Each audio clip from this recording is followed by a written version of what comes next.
Hello again, welcome to my video, and this is lesson 5, and today we're going to be talking about note values and rhythm. But first of all, where do you see yourself in 10 years time? I mean, musically. I mean, you've taken the first step, you started watching these videos, so you want to learn the piano, but do you have a goal? How about grade 8 pianist in 10 years time, possibly? Or maybe you want to be a performer, or maybe you want to just play for pleasure, or maybe you want to accompany a family member while they sing, or something like that. You've got to start somewhere, and it's good to have a goal. So think about why you want to learn the piano. Is it because you like a certain piece? Have you heard a piece on the radio and you like the sound of it and you want to be able to do it? That's fine. So whatever happens, whatever your goal is, you've got to start at the beginning. You've got to start with the first lesson. So you've made the first step, which is great. You're here now. So don't forget, you can press the pause button anytime. You can re-watch these videos if you need to. But if you enjoy them, subscribe and like all the videos, and then you'll be able to, you won't miss any. So anyway, today we're going to talk about rhythm and note values. So I've got my whiteboard, so it's not really going to be playing any piano today. So have a look at my whiteboard. I'm going to draw some notes. So up to now we've been looking at the notes as they appear on the piano, the keys and what they look like on the stave. But we haven't looked at yet the actual different notes that you can get. So first of all, I'm going to draw you, this is called a crotchet. So it's a coloured in blob, coloured in circle like that, and it's got a stem like that. Okay, so that's a crotchet, and then I'll write that in for you, that's a crotchet. And then you've got a minim, which is a circle that's not coloured in. Whoops.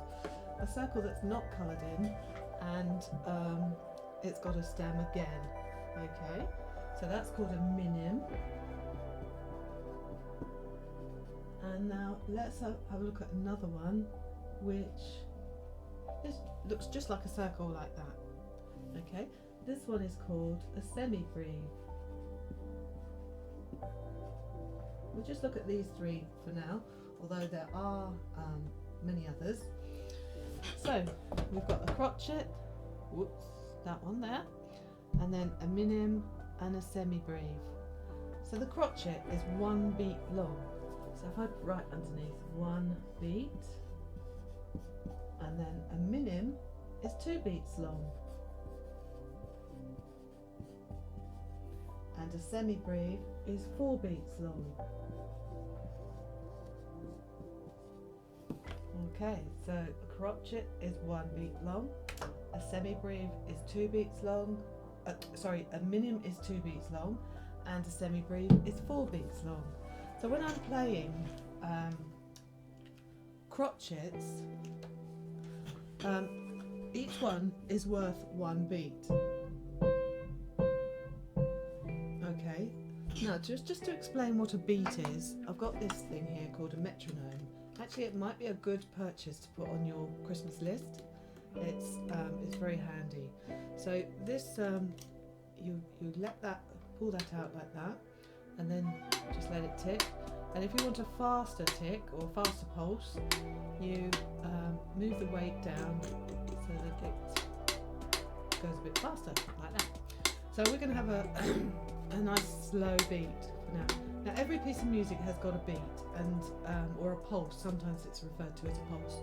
So when you're listening to your favourite piece of music, or you're tapping your foot to it, or you're clapping along, that's the beat you're clapping to. So it's like the regular pulse. It's like your pulse, it stays the same or it's regular all the time. Obviously it can speed up and it can slow down, but it's regular. It keeps going. So every piece of music has got a pulse, and that's the most important thing with rhythm. So we're going to pretend that this is my pulse. Okay, you can have a go at clapping along to that. See if you can keep that pulse. Now if I was playing notes that were crotchets, so these are 1 beat long, each note would be worth 1 tick. Okay, so that's a 1 beat note. Now if I was playing notes that are 2 beats long, the minim, these are longer.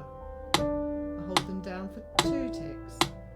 1, 2, 1, 2, and so on. If I was to play notes that are semi-breathes, they're 4 beats long. So you hold them down 1, 2, 3, 4, even longer 2, 3, 4. So it depends what the note looks like as to how long you hold the note down for. So it's keeping your finger down on the key that makes it longer. Now if you're playing on a keyboard, it may be that you will play a long note and it won't sustain like it does on the piano. It might stop automatically, but you've still got to hold it down and count 1, 2, 3, 4, even if the sound disappears, because that's what the rhythm is made up of. Now the pulse of the music can change speed. You can have a faster pulse. Let's try this. Okay, nice regular pulse. Now if I was to play crotchets, which are 1 beat long, these are